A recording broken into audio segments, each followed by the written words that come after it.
के ration card धारियों को अनाज के लिए परेशान होना पड़ सकता है। दरअसल सूबे के राशन डीलर एसोसिएशन ने कल से अनिश्चितकालीन हड़ताल की घोषणा कर दी। इस दौरान राशन की दुकानें बंद रहेंगी। राशन डीलर अपनी विभिन्न मांगों को लेकर हड़ताल पर जा रहे हैं। इसके चलते केंद्र सरकार की योजना के तहत लाभुकों को जो कम दर पर अनाज मिलते थे वो नहीं मिलेंगे। यह हड़ताल डीलर एसोसिएशन राशन पर अपने कमीशन को बढ़ाने के लिए कर रहे हैं। साथ ही जो कमीशन इनको मिलना चाहिए वो भी काफी वक्त से नहीं मिला है। लंबे समय से वो सरकार से अपनी कमीशन को लेकर मांग यहां पर कर रहे हैं।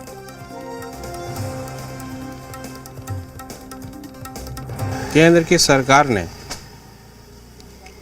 81 करोड़ कार्डधारियों के बीच अगले 5 साल तक फ्री में राशन देने का घोषणा कर दिया। अब 81 करोड़ परिवार के बीच राशन पहुंचाने वाला राशन दुकानदार के लिए उन्होंने कुछ नहीं सोचा, तो राशन दुकानदार क्या भूखे मरेगा? हम लोग केंद्र के इस फैसले से नाराज हैं। हम भी उनका अंग हैं। उनको हमारे पीटीएस परिवार जो 5,38,000 दुकानदार है उनके बारे में भी सोचना चाहिए। विगत 10 वर्षों से राशन दुकानदार का कमीशन मात्र 1 रुपया था।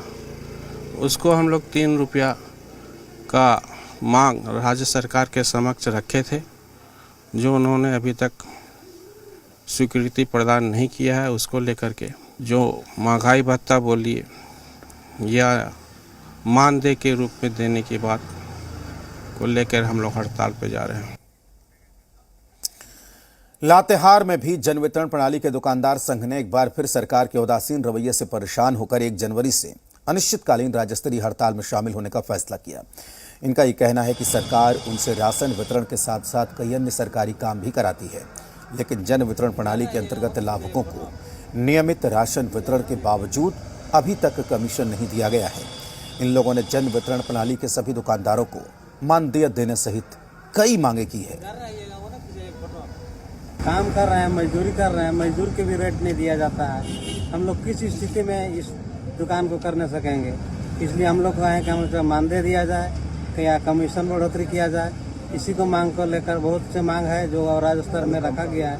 अनुकंपा का जो मामला है, जो अनुकंपा हटा दिया गया है, इसको लेकर स्तर पर पूरे भारत स्तर पर हम लोग हड़ताल में 1 जनवरी 2024 से जा रहे हैं। इसलिए हम लोग का बहुत सा लंबित मांग अभी तक सरकार नहीं पूरा कर पा रही, केवल काम लेती है।